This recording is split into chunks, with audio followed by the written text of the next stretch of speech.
Mas eu vou ser breve, sim. Abra comigo lá no livro do profeta Isaías, no capítulo de número 43.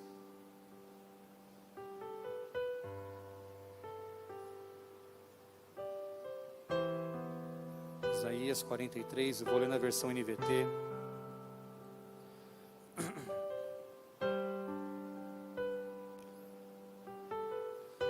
Versículo 18. Texto bem conhecido, creio eu, na grande maioria. Mas é um texto que está no meu coração durante toda essa semana.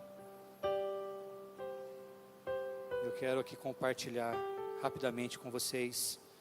Diz assim, Isaías 43, 18. Esqueçam tudo isso. Não é nada comparado ao que vou fazer, pois estou prestes a realizar algo novo. Vejam, já comecei. Não percebem? Abrirei um caminho no meio do deserto. Farei rios na terra seca. Amém? Amém, aleluia. Pai, obrigado pela tua palavra. Usa-me, Senhor, neste momento, em nome de Jesus. Amém. Ano difícil para todos nós. Ano que creio ficará marcado, né, nas nossas vidas. Ano que nos levou, alguns pelo menos, ao limite das emoções, ansiedade, preocupações, aonde a incerteza brotou no coração, expectativas negativas também. Ano desafiador. Uma realidade foi nos apresentada, uma realidade que gerou medo em muitos lares, talvez no seu próprio coração também. Uma realidade que se mostra. E isso, embora seja real, naquilo que eu tenho sentido, até mesmo em mim, e em muitas pessoas com quem pastoreamos, conversamos e compartilhamos, roubou algo precioso, ou ainda tem roubado, tem tirado, que é uma outra realidade. Uma realidade que você e eu, se assim você entregou a sua vida ao Senhor Jesus, estamos inseridos. Que é a realidade do reino dos céus, amém? Uma realidade que por conta dessa pandemia, por conta das notícias que bombardearam o nosso coração, a nossa mente, roubou ou tentou roubar essa nova realidade, que foi colocado no nosso coração quando entregamos a nossa vida ao Senhor Jesus. E isso é nocivo demais na jornada. Por quê? Porque rouba de mim a perspectiva do alto, rouba de mim a esperança que vem do alto, rouba de mim a paz que excede todo entendimento, porque ficamos condicionados apenas a esta realidade terrena, a viver o natural. Assim era o povo de Israel. O povo de Israel, o povo hebreu, teve um grande privilégio de experimentar coisas grandiosas, milagrosas do Senhor. Quando foram tirados do Egito, por exemplo, viveram um sobrenatural, viveram uma porção poderosa do reino dos céus na terra. Mas passado o tempo, eles voltaram ao natural, se esqueceram ou se apegaram apenas às coisas do passado. E quando eles enfrentaram um ano difícil, um momento difícil, onde as profecias declararam: olha, vocês serão levados ao cativeiro, a única coisa que eles se apegaram foi ao passado, ao que Deus havia feito. E eles estavam apenas presos ao presente, à realidade. E isso estava impedindo-os de enxergar o que Deus estava de fato querendo fazer na vida deles. E eu creio que este ano de 2020, embora vai ficar marcado negativamente para muitas famílias, está sendo um ano onde você e eu poderemos ainda experimentar algo poderoso do céu, diante de uma realidade terrena que tenta procurar colocar medo tirar a esperança. Mas é o que eu vejo: Deus ainda sendo Deus, Deus estando no controle de todas as coisas. Ele não perdeu o controle, por mais que possamos questionar muitas coisas, tentar entender a partir de algumas pessoas. Deus continua sendo Deus, Ele continua no controle de todas as coisas, e a realidade do reino, ela está disponível a todos aqueles que creem. Você crê? Amém? Há uma ilustração que eu gosto muito, para ilustrar ainda mais este texto, que foi contado por Max Geringer. Acho que vocês conhecem ele. Ele fala que na época da sua juventude, ele foi prestar um vestibular na faculdade de propaganda. E quando ele chegou na faculdade para fazer ali o vestibular, a prova foi colocada, e o enunciado daquela prova dizia o seguinte: você precisa fazer uma redação de acordo com o que você enxerga na folha anexa. O que você ler na folha anexa, você vai fazer uma redação livre. Então ele pegou aquela folha, e quando ele virou a página da introdução da prova, era uma folha em branco. E todos os alunos ficaram ali, pasmos. Mas espera aí, será que foi um erro? Será que minha prova veio errada? Ele pensou. Mas aí logo um aluno de trás levantou a mão e falou assim: licença, professor, mas acho que houve algum engano na minha folha aqui, ela está em branco. E o professor na mesa sentado, só olhou por cima dos óculos com uma cara muito séria.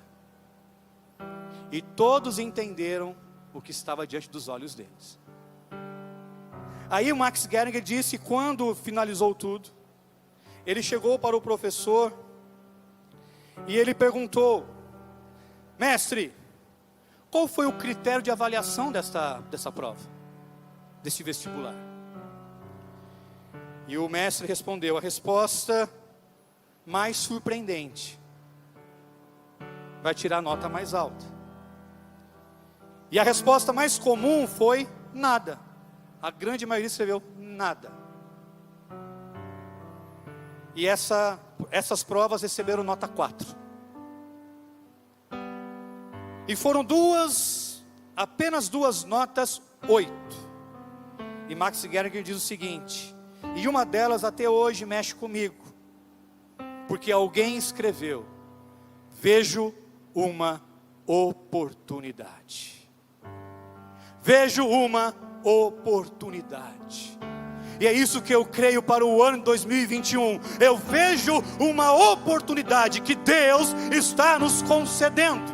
Uma oportunidade de vivermos verdadeiramente o reino dos céus aqui na terra. Uma oportunidade de vermos milagres e prodígios diante dos nossos olhos. Uma oportunidade de crescermos e amadurecermos na nossa caminhada com Ele. Porque o inimigo, ele tem sim mentido, ele tem sim blefado, ele tem sim jogado o medo, mas o amor de Deus lança fora todo medo. Eu vejo uma oportunidade, uma grande oportunidade para a igreja, uma grande oportunidade para você individualmente. Sabe por quê? Porque Deus, ele tem propósitos individuais, como diz Romanos 8:28, que é um versículo que todos sabem de cor, creio eu. Todas as coisas cooperam para o bem daqueles que amam a Deus, daqueles que são chamados segundo o seu propósito. E se você continuar lendo o texto, você vai entender melhor esse propósito. Esse propósito é te levar à semelhança de Cristo. Então tudo coopera, inclusive essa pandemia, por mais que não consigamos entender. Então veja uma oportunidade de Deus. É uma folha em branco 2021.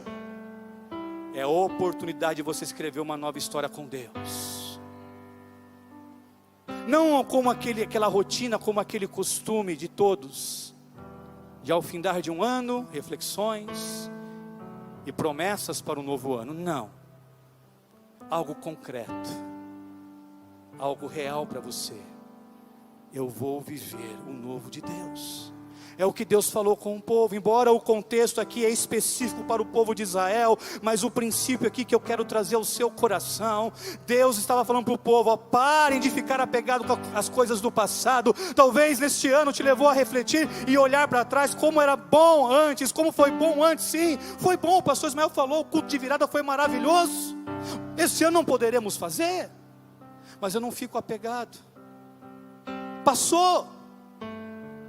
O ontem saiu das nossas mãos. O amanhã ainda está nas mãos de Deus, mas o hoje Deus colocou nas tuas mãos. O hoje por isso se chama presente. É o presente. É um presente de Deus para a sua vida. A vida é um presente e nós temos o hoje para escrever uma nova história. Um hoje para aproveitar a oportunidade que Deus está nos dando.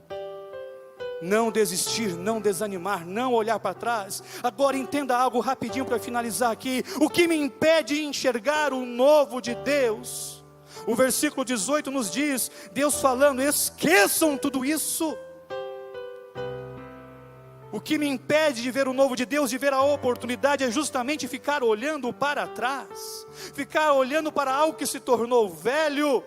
Pelo que se alguém está em Cristo, nova criatura é, as coisas velhas já passaram, eis que tudo se fez novo. 2 Coríntios 5,17. Se você olhar lá em Filipenses, no capítulo de número 3, o apóstolo Paulo também nos dá um direcionamento, como devemos conduzir a nossa vida, a nossa jornada cristã. Filipenses 13, versículo de número 13, diz assim: não, irmãos, não a alcancei, mas concentro todos os meus esforços, preste atenção, todos os meus esforços, nisto, o que? Esquecendo-me do passado, olhando para o que está adiante, prossigo para o final da corrida, a fim de receber o prêmio celestial, para o qual Deus nos chama em Cristo Jesus. Aleluia.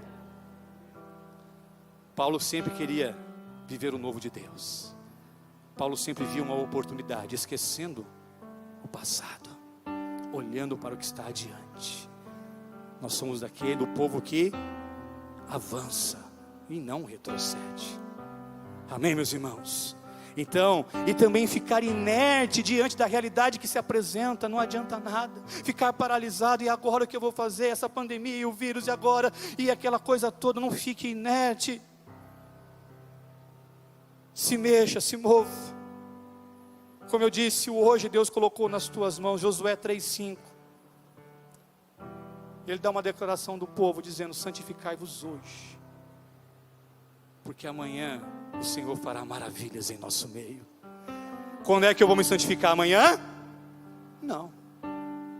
Ontem já passou, é hoje. Eu me santifico hoje, porque há uma oportunidade de Deus para mim lá na frente. Deus fará maravilhas. O que me faz enxergar o novo? Rapidinho. Essas palavras eu peguei uma vez do pastor Jeremias, não sei se é dele, mas uma vez ele falou isso e eu guardei no meu coração. Pastor Jeremias Pereira, ele fala o seguinte: olhe para trás com gratidão. Olhe para trás com gratidão. Olhe para o presente, para o hoje, com expectativa, boa expectativa e alegria. E olhe para frente, para o amanhã, com esperança. Há esperança para o povo de Deus, há esperança para a sua vida. Há uma oportunidade de Deus para você. Quantos creem? Podem dizer amém. Quantos recebem essa palavra pela fé? Podem dizer amém. É pela fé, é declarar pela fé que você se apodera daquilo que Deus deixou ao seu coração. Deus abençoe ricamente a sua vida, em nome de Jesus. Amém.